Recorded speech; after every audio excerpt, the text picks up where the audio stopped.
So, madali nga ba o mahirap ang maging permanent resident dito sa Canada? Yan ang ating pag-uusapan for today. Pinoy ako!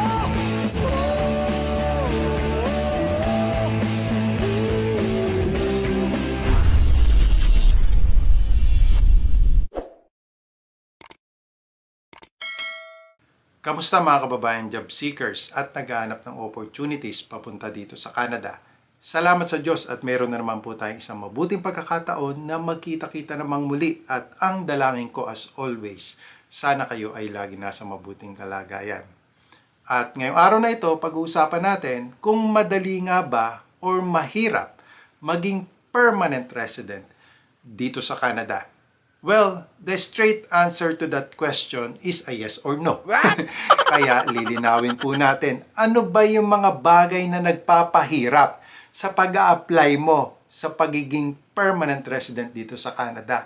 At ano rin, in counterpart, yung magpapadali sa iyong application para maging permanent resident dito sa Canada. Kaya makinig po kayo ng mabuti para hindi kayo malito mga kababayan.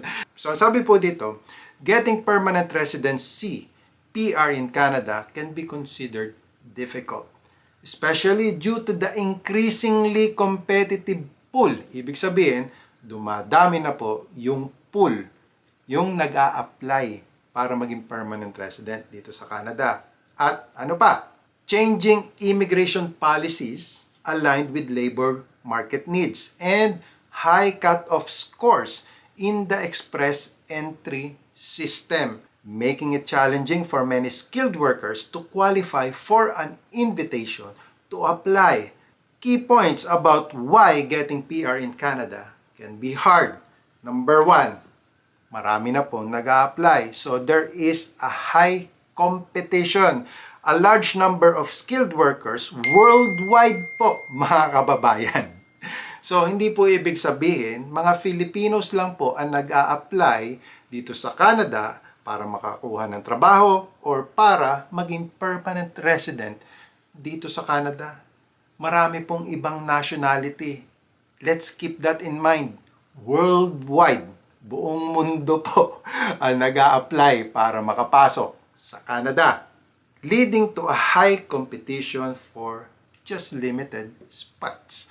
Kaya pag sinabi natin halimbawa, merong open dito sa programang itong 5,000 na applicants para maging permanent resident. So, 5,000, malaki pa rin naman po yan. That is a large number. Sasabihin nung iba, 5,000 nilalang mo. Malaki yan. But, kung i-compare mo doon sa mga tao nag-a-apply, doon sa dami nag-a-apply worldwide, isipin nyo po yun. So, yung 5,000, magiging konti na lang po yun. Diba? So, next, cut-off scores. So, ano ba yung scores na tinatawag or yung CRS para makapag-apply ka dun sa Express Entry System ng Canada? Cut-off scores. The Express Entry System uses a comprehensive ranking system. So, yun po yung CRS where applicants need a high score to receive an ITA. What is an ITA? Invitation to apply. And these scores can fluctuate depending on the current pool of applicants. So, depende pa rin doon sa dami ng mag-a-apply. Number 3, specific work experience requirement. Kasi pag mag-a-apply na po kayo ng permanent resident status nyo dito, kailangan po talaga ang inyong work experience. At kahit naman po mga kababayan, nag-a-apply pa lang kayo ng trabaho papunta dito sa Canada, talagang kailangan na po ngayon ang work experience. Bakit? Sa dami na nga po ng nag-a-apply. And then, pang-apat na po, language proficiency demands. So, high levels of English or French language proficiency are often necessary to qualify for permanent resident status. Yung pag-a-apply po para maging permanent resident dito, pwede po kayo mag-apply through Express Entry System or yung tinatawag po na PNP or Provincial Nominee program. So, for provincial nominee programs naman po, while some PNPs may be easier to access, they also have specific requirements and may be highly competitive depending on the province. So, it depends po. Iba't ibang mga province, may iba't iba po silang provincial nominee program. So, search nyo po kung saan po kayong province mag-a-apply. So, depende po yan. What can make it easier to get a PR in Canada? Eto po, kung mahirap doon sa kabilang banda na mag-apply sa pagiging permanent resident, yun din yung magpapadali po para kayo naman maging permanent resident. Like, high level of education. So, having a recognized degree from a reputable institution can significantly boost your CRS score. Number 2, kung nagpapahirap ay yung work experience sa kabila, yun din na magpapadali sa iyo So, if you have relevant work experience, so gaining Canadian work experience through a work permit can improve your chances. Kaya nga po, yung iba, nagiging pathway po talaga dito. Like katulad ko po, most of our applicants, pagdating po nila dito, sabi nga nila, stepping stone is for you to become a temporary foreign worker. So, karamihan po ng mga kababayan natin na naging permanent resident nagmula po sa pagiging temporary foreign worker. Meron din naman po na nakakapasok dito agad as a landed immigrant through express entry nga po program. So, again, depending on your qualifications po yan. Next is, ganun din, language proficiency. If you achieve a high score in English or French language test, talagang napaka-crucial po mga kababayan yung English language test pag mag-a-apply ka na po for you to become a permanent resident. Sa una, pag mag-a-apply ka papunta dito sa Canada as a temporary foreign worker, most of the occupations, hindi nyo pa po kailangan ng IELTS or ng Canadian Language Benchmark or any language testing.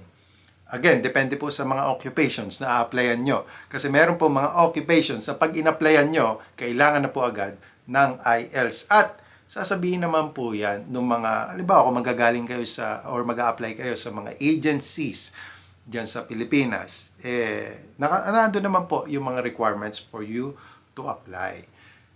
Ilalagay po nila dyan kung kailangan po ng IELTS or hindi.